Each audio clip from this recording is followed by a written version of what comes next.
ಇಡೀ ದೇಶಾದ್ಯಂತ 76ನೇ ಗಣರಾಜ್ಯೋತ್ಸವದ ಸಂಭ್ರಮ ಮನೆ ಮಾಡಿದೆ. ಅದ್ದೂರಿ ಗಣರಾಜ್ಯೋತ್ಸವಕ್ಕೆ ದೆಹಲಿ ಸಜ್ಜಾಗಿದೆ. ದೇಶಾದ್ಯಂತ 76ನೇ ಗಣರಾಜ್ಯೋತ್ಸವದ ಸಂಭ್ರಮ ಅದ್ದೂರಿ ಗಣರಾಜ್ಯೋತ್ಸವಕ್ಕೆ ಈಗಾಗಲೇ ದೆಹಲಿ ಸಜ್ಜಾಗಿದೆ. ಬೆಳಗ್ಗೆ 9 ಗಂಟೆಗೆ ರಾಷ್ಟ್ರಪತಿ ಮುರ್ಮು ಧ್ವಜಾರೋಹಣವನ್ನ ಮಾಡ್ತಾರೆ. ಇಡೀ ದೇಶಾದ್ಯಂತ 76ನೇ ಗಣರಾಜ್ಯೋತ್ಸವದ ಸಂಭ್ರಮ ಮನೆ ಮಾಡಿದ್ದು, ಕೆಂಪುಕೋಟೆ ಮೇಲೆ ಧ್ವಜಾರೋಹಣ ನೆರವೇರುತ್ತೆ. ದೆಹಲಿಯ ಕರ್ತವ್ಯ ಪಥದಲ್ಲಿ ಇನ್ನೇನು ಪರೇಡ್ಗೆ ಕ್ಷಣಗಣನೆ ಶುರುವಾಗಿದೆ. ಈ ಬಾರಿ 5,000 ಜಾನಪದ ಕಲಾ ಪ್ರಕಾರಗಳು ಕೂಡ ಭಾಗಿಯಾಗ್ತವೆ. ಬೆಳಗ್ಗೆ 9 ಗಂಟೆಗೆ ರಾಷ್ಟ್ರಪತಿ ಮುರ್ಮು ಅವರು ಧ್ವಜಾರೋಹಣವನ್ನ ಮಾಡ್ತಾರೆ. ಈ ಮೂಲಕ ಗಿನ್ನಿಸ್ ರೆಕಾರ್ಡ್ಗೆ ಭಾರತ ಸಜ್ಜಾಗಿದೆ. ನಾನಾ ರಾಜ್ಯ ಮತ್ತು ಕೇಂದ್ರದ ಸ್ತಬ್ಧ ಚಿತ್ರಗಳು ಕೂಡ ಇಂದು ಸಾಗುತ್ತೆ. ಮುಖ್ಯ ಅತಿಥಿಯಾಗಿ ಇಂಡೋನೇಷಿಯಾ ಅಧ್ಯಕ್ಷ ಕೂಡ ಭಾಗಿಯಾಗ್ತಾರೆ. ಮುಖ್ಯ ಅತಿಥಿಯಾಗಿರುವ ಪ್ರಬೋವೋ ಸುಬಿಯಾಂಟೋ. ದೆಹಲಿಯ ಕರ್ತವ್ಯ ಪಥದಲ್ಲಿ 7 ಸುತ್ತಿನ ಭದ್ರತೆಯನ್ನ ಕೂಡ ಮಾಡಲಾಗಿದೆ. ದೇಶಾದ್ಯಂತ 76ನೇ ಗಣರಾಜ್ಯೋತ್ಸವ ಸಂಭ್ರಮಕ್ಕೆ ಇನ್ನೇನು ಕ್ಷಣಗಣನೆ ಮಾತ್ರ ಶುರುವಾಗಿದೆ. ಬೆಳಗ್ಗೆ 9 ಗಂಟೆಗೆ ಧ್ವಜಾರೋಹಣವನ್ನ ರಾಷ್ಟ್ರಪತಿ ಮುರ್ಮು ಅವರು ಮಾಡ್ತಾರೆ. ನೀವು ಕೂಡ ದೃಶ್ಯಾವಳಿಯಲ್ಲಿ ನೋಡ್ತಾ ಇರಬಹುದು. ಪೊಲೀಸರು ಬಹಳ ಕಟ್ಟೆಚ್ಚರವನ್ನ ವಹಿಸಿದ್ದಾರೆ. ಕೆಂಪು ಕೋಟೆ ಮೇಲೆ ಧ್ವಜಾರೋಹಣ ನೆರವೇರುತ್ತೆ. ಈ ಮೂಲಕ ಗಿನ್ನಿಸ್ ರೆಕಾರ್ಡ್ಗೆ ಭಾರತ ಕೂಡ ಸಜ್ಜಾಗಿದೆ. ಇಡೀ ದೇಶಾದ್ಯಂತ ಎಲ್ಲೆಡೆ ಗಣರಾಜ್ಯೋತ್ಸವದ ಸಂಭ್ರಮ ಮೇಳೈಸಿದೆ. ದೆಹಲಿಯಲ್ಲಿ ಅದ್ದೂರಿಯಾಗಿ ಗಣರಾಜ್ಯೋತ್ಸವ ಸೆಲೆಬ್ರೇಟ್ ಮಾಡೋದಕ್ಕೆ ಈಗಾಗಲೇ ಎಲ್ಲ ರೀತಿಯಿಂದ ಕಟ್ಟೆಚ್ಚರವನ್ನ ವಹಿಸಿದ್ದಾರೆ. ದೆಹಲಿಯ ಕರ್ತವ್ಯ ಪಥದಲ್ಲಿ 7 ಸುತ್ತಿನ ಭದ್ರತೆಯನ್ನ ಮಾಡಿದ್ದಾರೆ. ಈ ಬಾರಿ 5,000 ಜಾನಪದ ಕಲಾ ಪ್ರಕಾರಗಳು ಕೂಡ ಭಾಗಿಯಾಗ್ತವೆ ದೆಹಲಿಯಲ್ಲಿ. ಈ ಮೂಲಕ ಗಿನ್ನಿಸ್ ರೆಕಾರ್ಡ್ಗೆ ಭಾರತ ಕೂಡ ಸಜ್ಜಾಗಿದೆ. ಬೆಳಗ್ಗೆ 9 ಗಂಟೆಗೆ ರಾಷ್ಟ್ರಪತಿ ಮುರ್ಮು ಧ್ವಜಾರೋಹಣವನ್ನ ಮಾಡ್ತಾರೆ.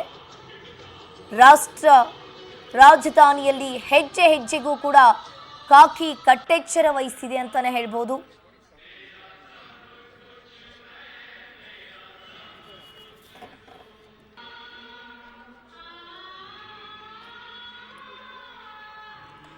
ನೀವು ಕೂಡ ದೃಶ್ಯಾವಳಿಯಲ್ಲಿ ನೋಡ್ತಾ ಇರಬಹುದು. ಗಣರಾಜ್ಯೋತ್ಸವದ ಸಂಭ್ರಮ ತುಂಬ ಮೇಳೈಸಿದೆ. ದೆಹಲಿಯ ಕರ್ತವ್ಯ ಪಥದಲ್ಲಿ ಬಾವುಟಗಳು, ರಾಷ್ಟ್ರಧ್ವಜ ರಾರಾಜಿಸ್ತಾ ಇದೆ. ಪೊಲೀಸರು ಕೂಡ ಬಹಳಷ್ಟು ಕಟ್ಟೆಚ್ಚರವನ್ನ ವಹಿಸಿದ್ದಾರೆ. 7 ಸುತ್ತಿನ ಕಟ್ಟೆಚ್ಚರವನ್ನ ವಹಿಸಿದ್ದಾರೆ. ನೀವು ಕೂಡ ದೃಶ್ಯಾವಳಿಯಲ್ಲಿ ನೋಡ್ತಾ ಇರ್ಬೋದು. ಒಂದ್ ಕಡೆ ನಮ್ಮ ರಾಷ್ಟ್ರ ಧ್ವಜ ಯಾವ ರೀತಿಯಾಗಿ ರಾರಾಜಿಸ್ತಾ ಇದೆ ಅನ್ನೋದನ್ನ, ಇನ್ನೊಂದು ಕಡೆ ಪೊಲೀಸರು ಬಹಳ ಭದ್ರತೆಯಿಂದ ನೋಡಿಕೊಳ್ತಾ ಇದ್ದಾರೆ. ಎಲ್ಲ ಕಡೆ CC ಕ್ಯಾಮ್ರಾಗಳನ್ನು 7 ಸುತ್ತಿನ ಕಟ್ಟೆಚ್ಚರವನ್ನ ವಹಿಸಿದ್ದು, ಇನ್ನೇನು 9 ಗಂಟೆಗೆ ಪರೇಡ್ಗೆ ಕ್ಷಣಗಣನೆ ಮಾತ್ರ ಶುರುವಾಗಿದೆ.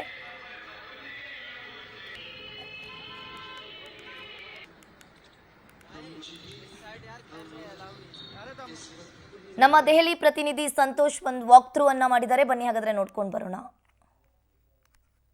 76ನೇ ಗಣರಾಜ್ಯೋತ್ಸವಕ್ಕೆ ರಾಷ್ಟ್ರ ರಾಜಧಾನಿ ನವದೆಹಲಿಯ ಕರ್ತವ್ಯ ಪಥ್ ಸಂಪೂರ್ಣವಾಗಿ ಸಿದ್ಧಗೊಂಡಿದೆ. ಈ ಒಂದು ಗಣರಾಜ್ಯೋತ್ಸವಕ್ಕೆ ಎಷ್ಟರ ಮಟ್ಟಿಗೆ ಸಿದ್ಧವಾಗಿದೆ, ಜೊತೆಗೆ ಕೊನೆಯ ಹಂತದ ಸಿದ್ಧತೆಗಳನ್ನು ಹೇಗೆ ಮಾಡಲಾಗ್ತಿದೆ ಅನ್ನುವಂಥ ಸಂಪೂರ್ಣ ಮಾಹಿತಿಯನ್ನು ತಮಗೆ ತಿಳಿಸುವಂತಹ ಪ್ರಯತ್ನ ಮಾಡ್ತೇನೆ. ತಾವೀಗ ಗಮನಿಸಬಹುದು, ನೋಡ್ತಾ ಇರುವಂತ ಈ ಒಂದು ದೃಶ್ಯಾವಳಿ ಏನಿದೆ, ಇದು ಕರ್ತವ್ಯ ಪಥನ ಎಡ ಮತ್ತು ಬಲಭಾಗದಲ್ಲಿ ಈಗಾಗಲೇ ಹಾಕಲಾಗಿರುವಂತಹ ಸಂಪೂರ್ಣ ಅಂತಿಮ ಹಂತದ ಸಿದ್ಧತೆಗಳನ್ನು ತಾವು ಗಮನಿಸ್ತಾ ಇದ್ದೀರಿ. ಗ್ರೇ ಕಲರ್ ಕುರ್ಚಿಗಳನ್ನ ಇಲ್ಲಿ, ಆಟೋಮೆಟಿಕ್ ಕುರ್ಚಿಗಳನ್ನು ಕೂಡ ಇಲ್ಲಿ ಹಾಕಲಾಗಿರುವಂತದ್ದು ಒಂದು ಕಡೆ ವಿಶೇಷ. ಆದ್ರೆ ಮತ್ತೊಂದು ಕಡೆಗೆ 2 ಇಕ್ಕೆಲಗಳಲ್ಲೂ ಕೂಡ ಈ ಬಾರಿಯ ಗಣರಾಜ್ಯೋತ್ಸವಕ್ಕೆ ಆಗಮಿಸಿರುವಂತಹ ಇಂಡೋನೇಷ್ಯಾದ ಅಧ್ಯಕ್ಷರು ಈ ಒಂದು ಕಾರ್ಯಕ್ರಮದ ವಿಶೇಷ ಅತಿಥಿಯಾಗಿ ಕಾರ್ಯಕ್ರಮದಲ್ಲಿ ಭಾಗಿಯಾಗ್ತಾ ಇದ್ದಾರೆ. ಇನ್ನು ಉಳಿದಂತೆ 70ಕ್ಕೂ ಹೆಚ್ಚು ಕೇಂದ್ರ ಮೀಸಲು ಪಡೆಯ ನಾನಾ ಸಂಸ್ಥೆಗಳ ಒಂದು ಭದ್ರತೆಯನ್ನ ಈ ಬಾರಿಯ ಗಣರಾಜ್ಯೋತ್ಸವದ ನಿಮಿತ್ತ ದೆಹಲಿಯ ಸುತ್ತ ಈ ಒಂದು ಕರ್ತವ್ಯ ಪಥ್ ಹಾಗೂ ಪ್ರಮುಖ ಪ್ರದೇಶ ವಿಜಯ್ ಚೌಕ್, ತಾಜ್ ಮಾನ್ಸಿಂಗ್ ರೋಡ್, ಹೀಗೆ ಹಲವು ಪ್ರದೇಶಗಳು ಇಂಡಿಯಾ ಗೇಟ್ನ ಸುತ್ತಮುತ್ತ ಪ್ರದೇಶಗಳಲ್ಲಿ ಹೆಚ್ಚಿನ ಒಂದು ಭದ್ರತೆಯನ್ನ ನಿಯೋಜನೆ ಮಾಡೋದಕ್ಕೂ ಕೂಡ ಮುಂದಾಗಿರುವಂಥದ್ದು. ಈ ಬಾರಿಯ ಒಂದು ವಿಶೇಷತೆಯನ್ನು ಇಲ್ಲಿ ಗಮನಿಸಬೇಕಾಗುತ್ತೆ. ಸಹಜವಾಗಿ ಈ ಬಾರಿಯ ಒಂದು ವಿಶೇಷತೆ ಏನು ಅಂತ ಹೇಳಿದ್ರೆ, ಕರ್ತವ್ಯ ಪಥ್ನಲ್ಲಿ ಸ್ತಬ್ಧ ಚಿತ್ರಗಳು 15 ರಾಜ್ಯದ ಸ್ತಬ್ಧ ಚಿತ್ರಗಳು, ಕರ್ನಾಟಕದ ಲಕ್ಕುಂಡಿ ಉತ್ಸವ ಅನ್ನುವಂತಹ ಶಿಲ್ಪಕಲೆಯ ತೊಟ್ಟಿಲು ಅನ್ನುವಂತಹ ಒಂದು ಸ್ತಬ್ಧ ಚಿತ್ರವು ಕೂಡ ಇದೇ ಕರ್ತವ್ಯ ಪಥ್ನಲ್ಲಿ ಮೆರವಣಿಗೆಯನ್ನ ಸಾಗುತ್ತೆ. ಜೊತೆಗೆ ಉಳಿದಂತೆ 14 ರಾಜ್ಯಗಳ ಸ್ತಬ್ಧ ಚಿತ್ರಗಳ ಜೊತೆಗೆ ಇನ್ನು 15 ಕೇಂದ್ರ ಸರ್ಕಾರದ ನಾನಾ ಯೋಜನೆಗಳನ್ನು ಒಳಗೊಂಡಂತಹ ಸ್ತಬ್ಧ ಚಿತ್ರಗಳೆಲ್ಲವೂ ಕೂಡ ಇಲ್ಲಿ ಭಾಗಿಯಾಗಲಿವೆ ಅನ್ನುವಂಥದ್ದನ್ನ ಇಲ್ಲಿ ಗಮನಿಸಬೇಕು. ಜೊತೆಗೆ ವಿಶೇಷವಾಗಿ ಈ ಬಾರಿ ಸುಮಾರು 5,000 ಜಾನಪದ ಪ್ರಕಾರಗಳು ವಿಶೇಷವಾಗಿ ಗಿನ್ನಿಸ್ ರೆಕಾರ್ಡ್ ಅನ್ನು ಮಾಡುವಂತಹ ನಿಟ್ಟಿನಿಂದಾಗಿ ಗಣರಾಜ್ಯೋತ್ಸವ ಪರೇಡ್ ನಲ್ಲಿ ಭಾಗಿಯಾಗ್ತಿರುವಂತ ಗಮನಿಸಬೇಕಾಗುತ್ತೆ. ಯಾವುದೇ ರೀತಿಯಾದಂತಹ ತೊಂದರೆಗಳಾಗಬಾರ್ದು, ಸಮಸ್ಯೆಗಳಾಗಬಾರ್ದು ಅನ್ನೋ ನಿಟ್ಟಿನಿಂದಾಗಿ ಹೆಚ್ಚಿನ ಭದ್ರತೆಯನ್ನ ಇಲ್ಲಿ ತೆಗೆದುಕೊಂಡಿರುವಂತ ಗಮನಿಸಬೇಕಾಗುತ್ತೆ. ಯಾವುದೇ ಒಂದು ವಾಹನಗಳು ಕೆಲಸದ ನಿಮಿತ್ತ ಅಥವಾ ಕಾರ್ಮಿಕರು ಹೋಗಬೇಕಾದ್ರೂ ಸಮೇತ ಅವರಿಗೆ ಸಂಪೂರ್ಣವಾದಂತಹ ಒಂದು ಭದ್ರತಾ ತಪಾಸಣೆಗೆ ಒಳಪಡಿಸಿ ನಂತರ ಅವರನ್ನ ಒಳಗಡೆ ಬಿಡುವಂತಹ ಕೆಲಸ ಇಲ್ಲಿರುವಂತಹ ದೆಹಲಿ ಪೊಲೀಸ್ ಹಾಗೂ ಭದ್ರತಾ ಸಿಬ್ಬಂದಿಗಳಿಂದ ನಡೀತಾ ಇದೆ ಅಂತ ಹೇಳಿದ್ರೆ ತಪ್ಪಾಗ್ಲಿಕ್ಕಿಲ್ಲ. ಸಹಜವಾಗಿ ಈ ಬಾರಿಯ ಒಂದು ಕಾರ್ಯಕ್ರಮಕ್ಕೆ ಇಂಡೋನೇಷ್ಯಾದ ಅಧ್ಯಕ್ಷರು ಆಗಮಿಸುತ್ತಿರುವಂತಹ ಕಾರಣದಿಂದಾಗಿ ಎಲ್ಲ ರೀತಿಯಾದಂತಹ ಭದ್ರತೆಗಳನ್ನ ಈ ಒಂದು ಕರ್ತವ್ಯ ಪಥ ಹಾಗೂ ಸುತ್ತಮುತ್ತಲ ಪ್ರದೇಶಗಳಲ್ಲಿ ತೆಗೆದುಕೊಳ್ಳುವುದಕ್ಕೆ ಮುಂದಾಗಲಿದೆ. ನವದೆಹಲಿಯಿಂದ ಪವನ್ ಜೊತೆ ಸಂತೋಷ್ ಹೊಸಳ್ಳಿ, ಪವರ್ ಟಿವಿ. ಈ ಬಗ್ಗೆ ಹೆಚ್ಚಿನ ಡೀಟೇಲ್ಸ್ ಅನ್ನು ನೀಡ್ತಾರೆ ನಮ್ಮ ಪ್ರತಿನಿಧಿ ದೆಹಲಿಯಿಂದ ಫೋನ್ ಸಂಪರ್ಕದಲ್ಲಿ ಜಾಯಿನ್ ಆಗಿದ್ದಾರೆ ಸಂತೋಷ್. ಸಂತೋಷ್, ಮೊದಲಿಗೆ ಗಣರಾಜ್ಯೋತ್ಸವದ ಸಂಭ್ರಮ ಬಹಳಷ್ಟು ಅದ್ದೂರಿಯಾಗಿ ಕಾಣಿಸ್ತಾ ಇದೆ. ಯಾವ ರೀತಿಯಾಗಿ ಸಿದ್ಧತೆಯನ್ನ ಮಾಡಿಕೊಳ್ಳಲಾಗಿದೆ ಸಂತೋಷ್, ಇದ್ರ ಬಗ್ಗೆ ಹೆಚ್ಚಿನ ಡೀಟೇಲ್ಸ್.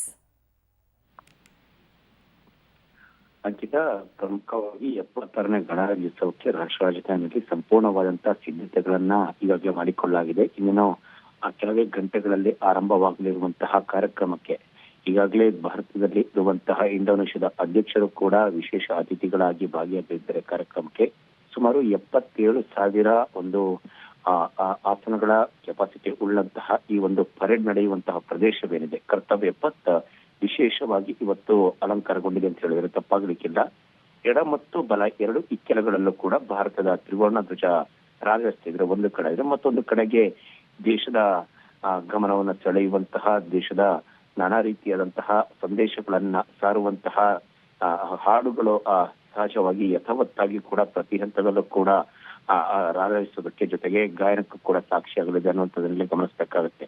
ವಿಶೇಷವಾಗಿ ಈ ಬಾರಿ ಪ್ರತಿ ವರ್ಷವೂ ಕೂಡ ಸಹಜವಾಗಿ ಎಲ್ಲಾ ರಾಜ್ಯಗಳ ಅಂದ್ರೆ ಕೆಲವೊಂದಿಷ್ಟು ಆಯ್ದ ರಾಜ್ಯಗಳ ಸ್ತಬ್ಧ ಚಿತ್ರಗಳು ಆ ಒಂದು ಮೆರವಣಿಗೆಯಲ್ಲಿ ಪಥಸಂಚಲನದಲ್ಲಿ ಭಾಗಿಯಾಗುವಂತದ್ದು ಸಹಜವಾಗಿರುತ್ತೆ, ಪ್ರತೀತಿಯಾಗಿರುತ್ತೆ. ಆದ್ರೆ ಈ ಬಾರಿ ವಿಶೇಷವಾಗಿ 5,000 ಜಾನಪದ ಕಲಾವಿದರ ಪ್ರಕಾರಗಳು ಕೂಡ ಕಣ್ಮನ ಸೆಳೆಯುವುದಕ್ಕೆ ಜೊತೆಗೆ ಗಿನ್ನಿಸ್ ರೆಕಾರ್ಡ್ ಅನ್ನ ಮಾಡೋದಕ್ಕೂ ಕೂಡ ಮುಂದಾಗಲಿದೆ ಅನ್ನುವಂಥದ್ದಲ್ಲಿ ಗಮನಿಸಬೇಕಾಗುತ್ತೆ. ಇನ್ನು ಉಳಿದಂತೆ ವಾಯುಸೇನೆ ಇರ್ಬೋದು, ಜಲಸೇನೆ ಹಾಗೂ ಭೂಸೇನೆ 3 ಸೇನಾ ತುಕಡಿಗಳು ಕೂಡ ವಿಶೇಷವಾದಂತಹ ಪಥಸಂಚಲನದಲ್ಲಿ ಭಾಗಿಯಾಗುವಂಥದ್ದು, ತಮ್ಮದೇ ಆದಂತಹ ಗೌರವ ವಂದನೆಯನ್ನು ಸಲ್ಲಿಸುವಂತಹ ಪ್ರಕ್ರಿಯೆಗಳು ಈ ಒಂದು ಪರೇಡ್ ನಲ್ಲಿ ನಡೆಯುವಂತದ್ದನ್ನ ಇಲ್ಲಿ ಗಮನಿಸಬೇಕಾಗುತ್ತೆ. ಇನ್ನು ಉಳಿದಂತೆ ಅದಕ್ಕೂ ಮುಂಚಿತವಾಗಿ ಪ್ರಧಾನಿ ನರೇಂದ್ರ ಮೋದಿ ಅವರು ನಾನಾ ರೀತಿಯಾದಂತಹ ಕೆಲವೊಂದಿಷ್ಟು ಕಾರ್ಯಕ್ರಮಗಳಲ್ಲಿ ಭಾಗಿಯಾಗ್ತಾರೆ. ಜೊತೆಗೆ ಇಂಡಿಯಾ ಗೇಟ್ ನಲ್ಲಿ ಇರುವಂತಹ ಪೊಲೀಸ್ ಮೆಮೋರಿಯಲ್ಗೂ ಕೂಡ ಅವರು ಭೇಟಿಯನ್ನು ನೀಡಿ ಅಲ್ಲಿ ನಮನವನ್ನ ಸಲ್ಲಿಸಿ ನಂತರ ನೇರವಾಗಿ ಪಥಸಂಚಲನದ ಈ ಒಂದು ಕರ್ತವ್ಯ ಪಥ್ಗೆ ಅವರು ಆಗಮಿಸುವಂತಹ ಪ್ರಕ್ರಿಯೆಗಳನ್ನ ನಾವಿಲ್ಲಿ ಗಮನಿಸಬೇಕಾಗುತ್ತೆ. ಆದ್ರೆ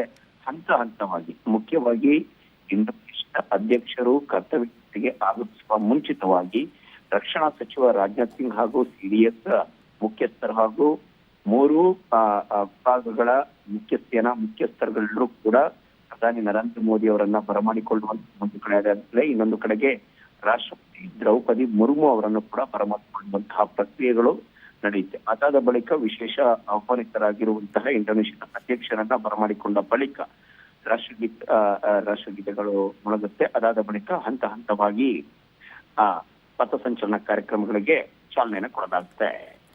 ಥ್ಯಾಂಕ್ ಯು ಸಂತೋಷ್ ನಿಮ್ಮೆಲ್ಲ ಮಾಹಿತಿಗೆ.